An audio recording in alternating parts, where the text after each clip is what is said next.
magte-turn south.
Was watched by an estimated 100,000 people.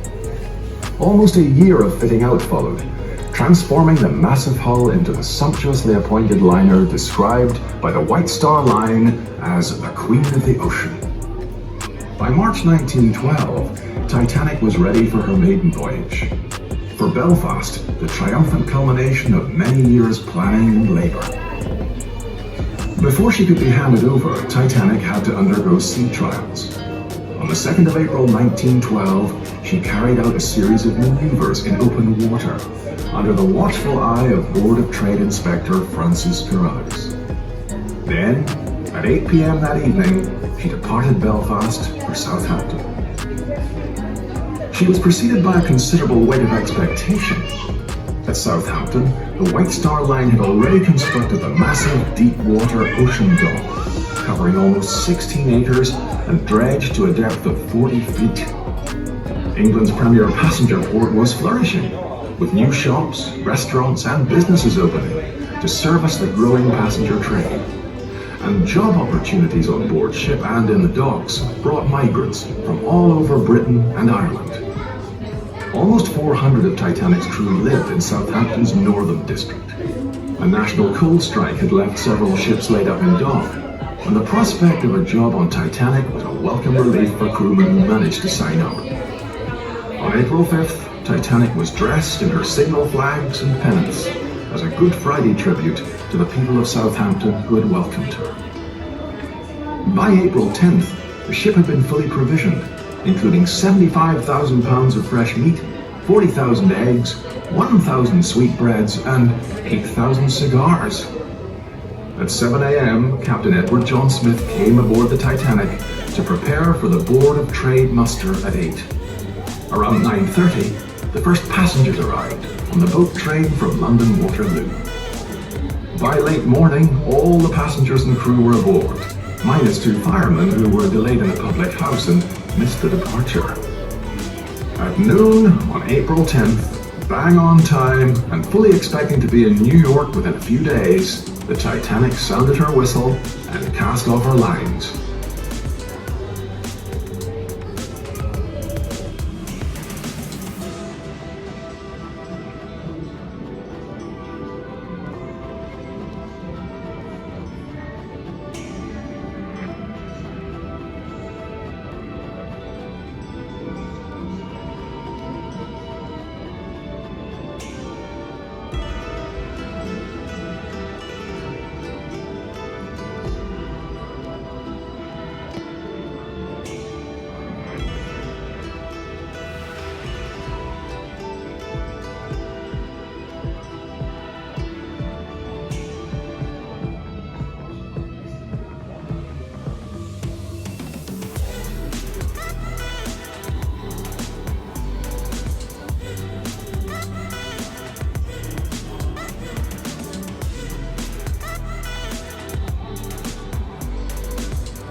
Titanic building. In 1979, From the glass window of the Titanic building. tries to launch a new expedition, but fails to raise enough money. This has led to a problem for Cadillac giant Rim, an eccentric Texan oil man.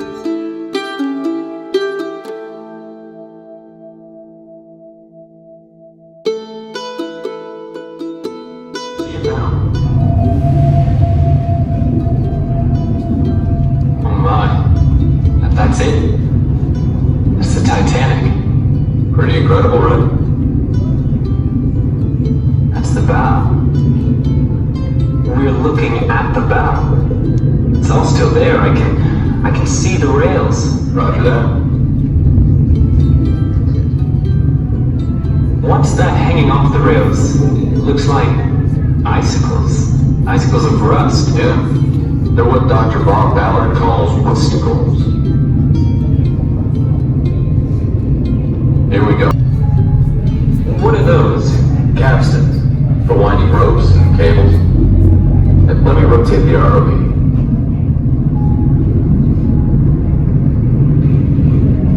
Now we're looking back down the anchor chain.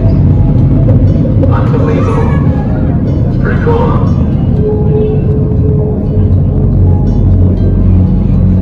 That's a strange box lying there. A heater from first class. It's fallen out of place. You'd only get third class in this part of the ship. And hang on, I'll go in close. It's so ornate. Here's a cargo crane. Hard to get the scale. The base would be about 10 feet high. You can see the boom where it would be stored flat on the deck.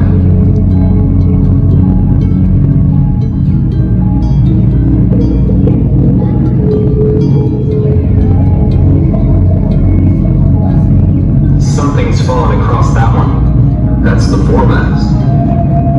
It's incredible how it's just still preserved. Just 100 years later.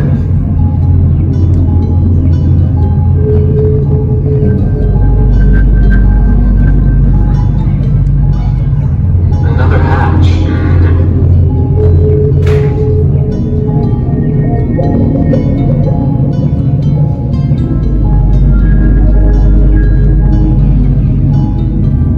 So I've turned now to track down the foremast.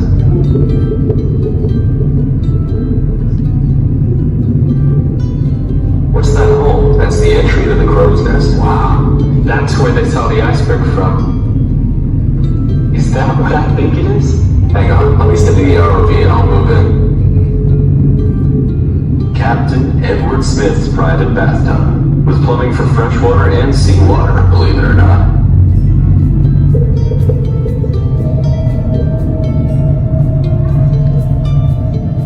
What are those?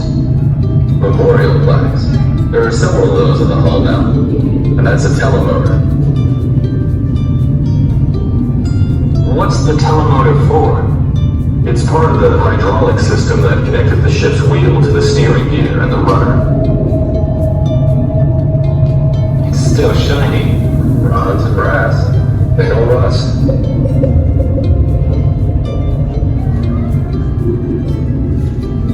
We're about a third of the way along the hull now. I'll turn and zoom in. Can you see that hole? What is that? That's where the forward funnel was. The one that collapsed. Maybe 3 minutes before the end. Coming at the funnel opening from another angle. That's a water tank. Still sitting there. Incredible. It looks almost untouched. A double-action, well-in-quadrant lifeboat deck, designed to swing the boat well over the side of the ship. So you were okay if you could get into a lifeboat.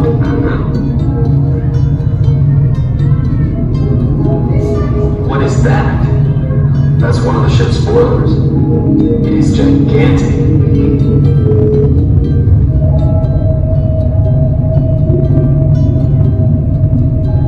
So I'm over the debris field now.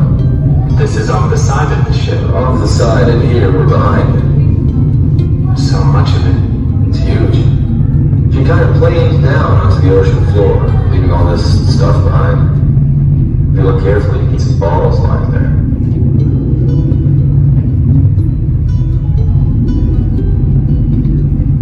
It's remarkable.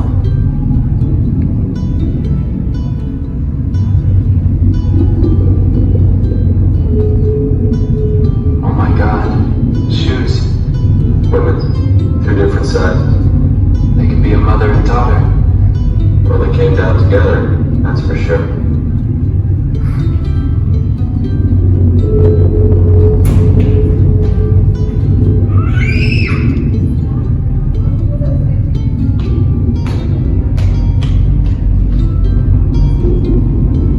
Some kind of basket. No one's ever figured out what that is. But you know what that is, though? Go closer. I'm zooming down. A chamber pot. A frying pan. So we're coming out of the back end of the debris field now. Next thing you'll see is the stern section. What a mess. Remember, it came down separately.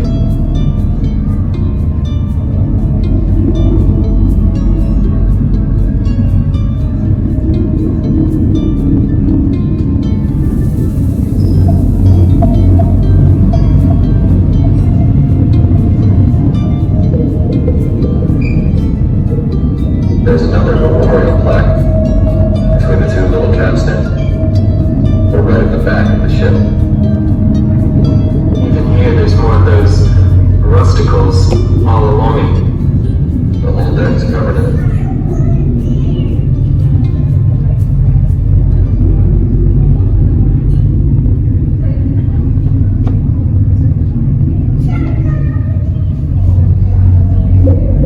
And this would be the poop deck. The very last part of Titanic to go down. People clinging to the railings. It must have been a terrifying sight.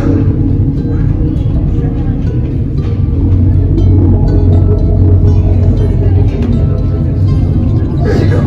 I'll switch cameras. And there's Hercules, lighting up the darkness. It's unnerving. Do you ever get used to this? Not really. Amazes me every time. And that's it. Pretty much the same view as Dr. Ballard saw when he first explored it in '85.